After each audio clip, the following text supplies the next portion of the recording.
درد کے رنگ بڑے گہرے ہوتے ہیں، نیلے، پیلے، اودے، کالے، اور سب سے گہرا رنگ تو ذات سے آشنائی کا دکھ ہے۔ جولائی کے مہینے میں اس دنیا میں آنے والا شخص ساغر صدیقی ان رنگوں کو اوڑھنا بچھونا بناتا تھا۔ وہ ایک درویش منش انسان تھا جو دل شکستہ بھی تھا اور پرسوز بھی۔ کہتے ہیں کہ سوز کی دنیا ساز سے بنتی ہے۔ سانس کا ڈوبتا ابھرتا ساز جب غم، حزن اور ظاہری و باطنی کشمکش کی دھن پر راگ الاپتا ہے تو درد کا راگ آنکھ میں آنسو بن کر اتر آتا ہے۔ تب ایک دکھی دل یا تو بدمست ہو جاتا ہے یا سڑکوں، چوراہوں اور درباروں سے دوستی کر کے اسے اپنا مسکن بنا لیتا ہے۔ ساغر صدیقی کا مسکن یہی سڑک، چوراہے اور دربار تھے۔ سوال تو یہ پیدا ہوتا ہے کہ ایسا کیا دکھ تھا جو کہ ساغر صدیقی کو شاعری پر آمادہ کرتا اور پھر مجبور کرتا کہ اسے داد وصول کرنے کے بعد جلا ڈالے۔ کتنے شعر آتش نظر ہوئے، کتنے دکھ راکھ میں تبدیل ہو گئے۔ وہ جن کے ہوتے ہیں خورشید آستینوں میں، انہیں کہیں سے بلاؤ بڑا اندھیرا ہے۔ ابھی تو صبح کے ماتھے کا رنگ کالا ہے، ابھی فریب نہ کھاؤ بڑا اندھیرا ہے۔ کہا جاتا ہے کہ ایوب خان جب بھارت دورے پر گئے تو وہاں کسی شاعر نے غزل پڑھی۔ ایوب خان نے پوچھا کہ اس غزل کا تخلیق کار کون ہے؟ ان کو بتایا گیا کہ اس کا تعلق پاکستان سے ہے اور اس کا نام ساغر صدیقی ہے۔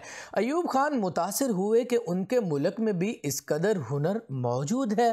ایوب خان جب پاکستان واپس آئے تو ساغر صدیقی کو بلانے کے لیے ایک وفد بھیجا۔ ساغر صدیقی درویشوں اور ملنگوں کی صحبت میں بیٹھا ہوا تھا۔ بولا، جاؤ جا کر کہہ دو کہ ساغر صدیقی کسی سے نہیں ملتا، اس کی کسی سے نہیں بنتی۔ کہا تو یہ بھی جاتا ہے کہ ایوب خان جب لاہور آئے اور پھر ساغر صدیقی سے ملنے کا تقاضا کیا تو ساغر صدیقی نے مصافحہ کرنے سے انکار کرتے ہوئے کہا، جس دور میں لٹ جائے فقیروں کی کمائی اس دور کے سلطان سے کوئی بھول ہوتی ہے۔ اس شاعر نے معاشرے اور ماحول سے کہا کہ کچھ مستعار لیا کہ اس کا وجود ہی سراپا درد بن گیا، ایسا آبلہ جو کہ بے کسی، بے حسی، متضاد رویوں کے سامنے بار بار پھٹتا ہے اور کرب کا احساس دلاتا ہے۔ ساغر صدیقی کہتے ہیں کہ میں شعر پڑھتا ہوں، شعر کھاتا ہوں، شعر پیتا ہوں۔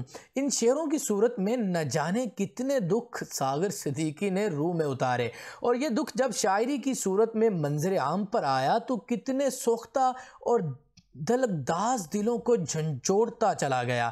میں نے پلکوں سے دریا پہ دستک دی ہے، میں وہ سائل ہوں جسے کوئی صدا یاد نہیں، زندگی جبر مسلسل کی طرح کاٹی ہے، جانے کس جرم کی پائی ہے سزا یاد نہیں۔ ساغر صدیقی دنیا کے مصائب سے گھبرا گیا، رویوں سے گھبرا گیا۔ بے حسی کی زہر نے جب ان کے رگوں پہ سرایت کیا تو انہوں نے کتے سے دوستی کر لی جو مرتے دم تک ان کے ساتھ رہا۔ جب دنیا ساغر صدیقی کو بھول گئی تو انہوں نے بھی دنیا کو تیاب دیا، درویشی اختیار کی، سڑکوں اور درباروں کو اپنا ٹھکانہ بنایا۔ لیکن ان کی نمایاں خصوصیات ان کا وہ جاندار کلام ہے جس نے انہیں زندہ و جاوید کر دیا۔ کئی لوگوں نے ان کا کلام اپنے نام سے بھی چھپوایا اور نام بھی حاصل کیا، لیکن ساغر صدیقی کو اپنے کام اور فن کا اندازہ تھا، لہٰذا انہوں نے برملا لکھا، میری نگاہ شوق سے گل ہوگا دیوتا، میں عشق کی دعا ہوں مجھے یاد کیجئے۔